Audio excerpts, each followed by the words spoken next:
Namaskar, good afternoon. I'm Sarita from Bhavrav Devras, Saraswati Vidya Mandir, Noida. Today we are going to study the lesson 100 Dresses Part 2 from the main course book of class 10th English First Flight. Let's start lesson 100 Dresses Part 2. As we have read the lesson 100 Dresses Part 1, in that story we are well aware about the characters of the story. The main characters of the story are Mary, Peggy and Wanda Petronuski. And Wanda, she is a Polish girl, and Mary, she is an American girl, and Peggy is also an American girl. Peggy is a very rich girl and she is the most popular girl in the school. Peggy and Mary both are closest friends. And Wanda, she is a Polish girl. She is studying in an American school, and her name is, being Polish girl, her name is a bit different from the other students of her school and classroom. That's why Peggy and Mary, they find her name little bit funny, because when they pronounce her name it sounds different and it is a different name from them. So that's why they are there. Sometimes they laugh at her name. Why strange kind of name she is having. कहानी 100 dresses part 2. Part 1 में हमने देखा कि जो Wanda पेट्रोनस्की है वो एक Poland की रहने वाली लड़की है, और Mary and Peggy and Mary दोनों अमेरिकन गर्ल्स हैं और वो उसी स्कूल में पढ़ती हैं. इनफैक्ट ये सभी क्लासमेट्स हैं. पैगी और मैरी दोनों बहुत क्लोज फ्रेंड्स हैं. पैगी उस स्कूल की सबसे मशहूर लड़की है और मैरी जो है उसकी फ्रेंड है. पैगी और मैरी जो है उनको, वो अमेरिकन है इसलिए उनके नाम सेम जैसे लगते हैं, बट वांडा जो है वो दूसरे जगह की रहने वाली है, पोलैंड की रहने वाली है, पॉलिश गर्ल है, तो इसलिए उसका नाम थोड़ा सा डिफरेंट है. और उसका नाम डिफरेंट होने की वजह से जो मैरी और पैगी है उनको ऐसा लगता है कि उसका नाम ऐसा क्यों है, और कभी कभार वो उसका मजाक भी उड़ाते हैं. वो दोनों हालांकि बच्चे जो है छोटे हैं, पर फिर भी वो एक दूसरे का मजाक उड़ाते हैं और वांडा कुछ नहीं कह पाती है. वांडा का नाम जो था वो उच्चारण में भी उनको बहुत डिफरेंट सा लगता था, तो उनको ये लगता था कि इसका नाम ऐसा डिफरेंट क्यों है, और उसका नाम जो डिफरेंट कम उन्हें फनी ज़्यादा लगता था, इसलिए वो उसका मजाक उड़ाते थे. So now let's start. आइए शुरू करते हैं. So this is not a new face for us. We know her. She is the author of the lesson 100 Dresses Part 1 and Part 2, and she is एल्पेसो. और ये है इस कहानी की लेखिका एल्पेसो, और इनका नाम जो है हमारे लिए अब नया नहीं है क्योंकि पार्ट 1 भी हमने पढ़ा है और पार्ट 2 अब हम पढ़ रहे हैं. This is all about her biography. ये सारा उनका जीवन वृत्त है. When she was born and when she was died and what were her achievements were there. And she got John Newbery medal, that is quite renowned and quite prestigious kind of medal for her, and as a writer, and she won that also. Now we are going to start the summary, और अब हम शुरू करने जा रहे हैं इस कहानी की summary.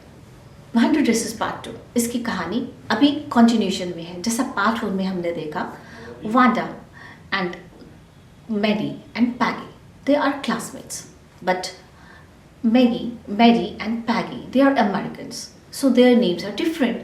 And this girl Wanda, she is a Polish girl, that's why her name is different. But being in the same class, they are the classmates. And sometimes these girls, they make fun of her name and make fun of her dress also. The Peggy, the most popular girl of the school, she invented the dress game. जो उस school की सबसे मशहूर लड़की है पैगी, उसने dress game शुरू किए. And Peggy, she used to ask Wanda, how many dresses Wanda do you have? And she used to reply, Wanda used to reply 100 dresses. And how many pairs of shoes do you have? और and Wanda used to reply 60 pairs, all well kept in the closets. And now let's see it in Hindi also. इस कहानी में जो part 1 में हमने पढ़ा, Wanda पेट्रोनस्की एक polish girl है, मैडी एंड पैगी जो कि अमेरिकन गर्ल्स हैं, उसके नाम को वो फनी उन्हें लगता है वांडा का नाम. और वांडा जो है एक नीले रंग की ड्रेस पहन कर आती है स्कूल, और जिसको देख करके सभी उसका मजाक उड़ाते हैं क्योंकि लगभग वो रोज़ वही ड्रेस पहन कर आती है. पैगी, उस स्कूल की एक मशहूर लड़की है, सबसे ज़्यादा पॉपुलर है वो लड़की, और एक अमीर घर को बिलोंग करती है, जबकि वहीं वांडा एक गरीब घर को बिलोंग करती है। अब एक अमीर घर की होने के कारण उसके पास ड्रेसेस बहुत सारी थी पैगी के पास, लेकिन वांडा जो थी वो सिर्फ एक नीले रंग की ड्रेस पहन कर आती थी। तो इसलिए अक्सर उससे पूछा जाता था, ड्रेस गेम खेला जाता था उसके साथ कि उसके पास कितनी ड्रेसेस हैं। पैगी ने ही ये जो ड्रेस गेम था वो इन्वेंट किया था, और इस ड्रेस गेम जब वो खेलते थे तो वो वांडा से एक ही क्वेश्चन करते थे, वांडा कितनी ड्रेसेस है तुम्हारे पास? और वांडा जवाब देती 100 ड्रेसेस। और उससे फिर पूछा जाता, अच्छा तो तुम्हारे पास शूज़ के पेयर कितने हैं? और फिर उसका जवाब होता 60 पेयर्स।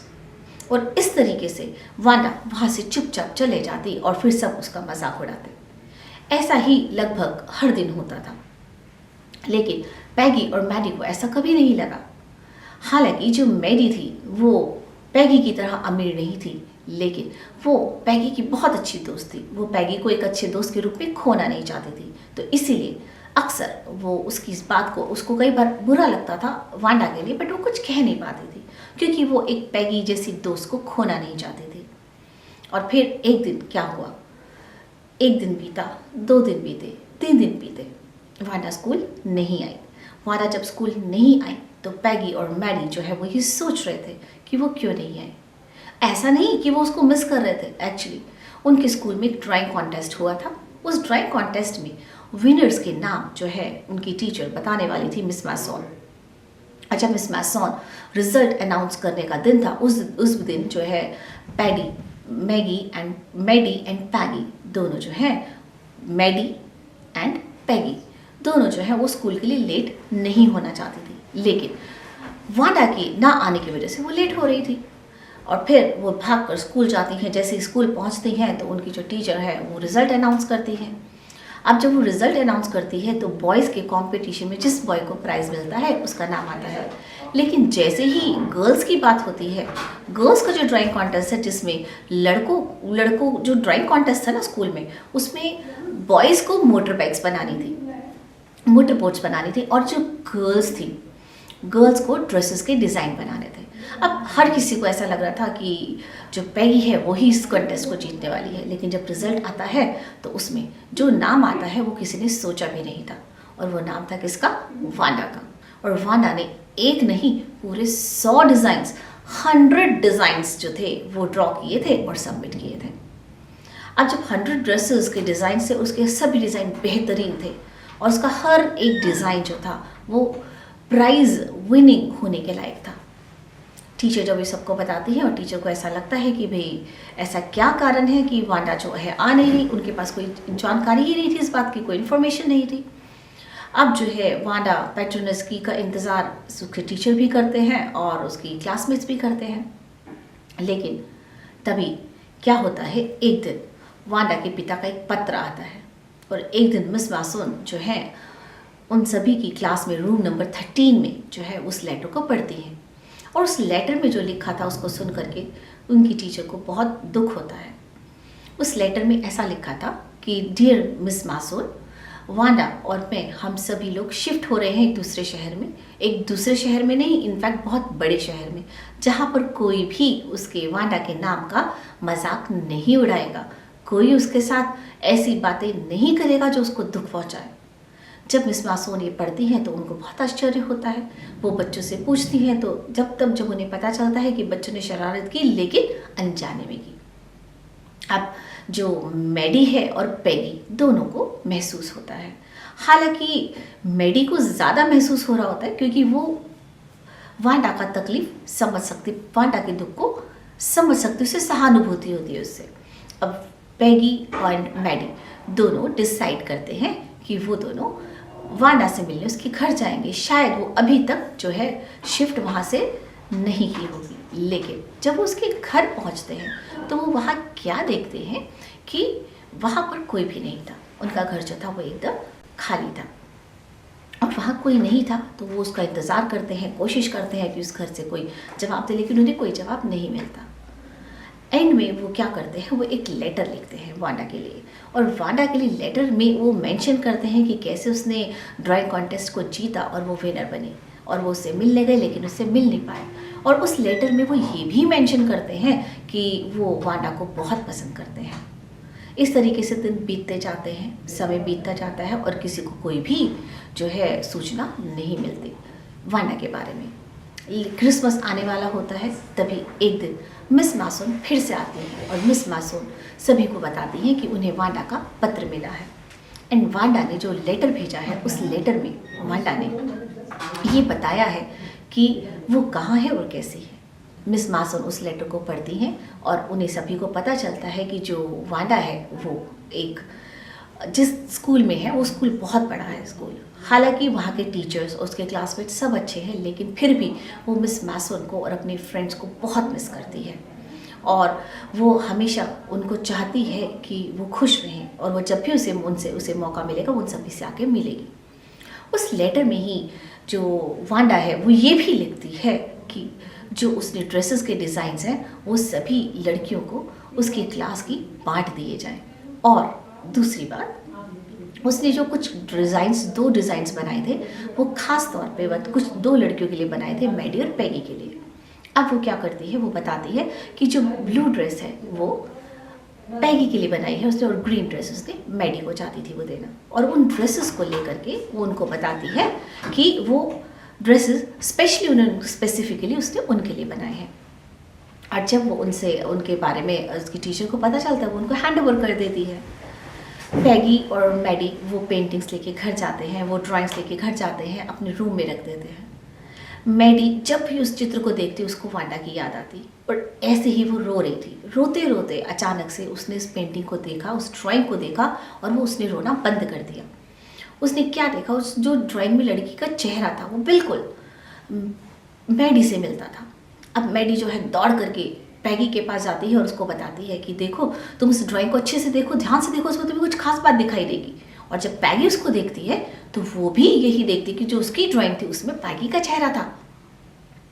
अब जो है पैगी मैडी को बोलती है, देखा मैंने कहा था वो हमें बहुत पसंद करती है, तुम्हें ही लगता था कि वो शायद हमें पसंद नहीं करती। अब मैडी कहती है कि शायद हाँ तुम ठीक कहती हो, लेकिन मैरी एक डिसीज़न लेती है अपनी लाइफ का कि आगे से अगर कभी भी उसके स्कूल में कोई स्टूडेंट होगा जो डिफरेंट होगा, उसका नाम डिफरेंट होगा या उन्हें फ़नी लगेगा, तो वो कभी भी उसका मजाक नहीं उड़ाएगी। इनफैक्ट वो पैगी को भी समझाएगी और वो इस बात की परवाह नहीं करेगी कि उसका असर उसकी दोस्ती पर कैसे पड़ेगा। और इसी के साथ कहानी ख़त्म होती है। इस कहानी के एंड में मैं आपसे इस कहानी की जो सीख है वो साझा करना चाहूँगी। इस कहानी से हम सीखते हैं कि क्या, कि हमें कभी भी किसी की फिजिकल अपीयरेंस, उसके ड्रेस, उसके कपड़े, उसके पहनावे से उसको जज नहीं करना चाहिए। हर एक व्यक्ति अपने आप में इंडिविजुअल है, हर एक व्यक्ति की अपनी क्वालिटीज़ हैं, उसकी स्किल्स हैं और जो हम नहीं जान सकते जब तक हम उसको नहीं पहचानते, जब तक हम उसको नहीं जानते। So now I'm trying to sum up the theme of the story, the moral of the story in English also. So it is that like this story is all about small kids, and sometimes in our innocence and ignorance we judge people by their dressing, the way they talk, the way they wear their clothes. But actually we should not judge a book by its cover. We should talk to the people, we should talk to that particular person, we should try to know, because each and every individual is quite different from the other and everyone has their own skills, they have their own potentials. Like in the story we have seen Wanda, she was very quiet girl, she was an ordinary girl, she was wearing only a one single blue dress every day, but she was very skillful, she was so artistic in her nature. She could draw the drawings very well and she was the prize winner. And sometimes when she got hurt, she never expressed her feelings. So the moral of the story, the moral of this lesson is we should not judge people by their dressing, by their physical appearance. We should not make fun of others. Everyone is different. Every individual have their own skills, their potential, their qualities. So let's focus on those things. We can learn good thing from everyone. We should try to find good in everyone because no one is complete. Everyone needs to learn from others. So let's have a new beginning after reading this lesson. Thank you and have a nice day.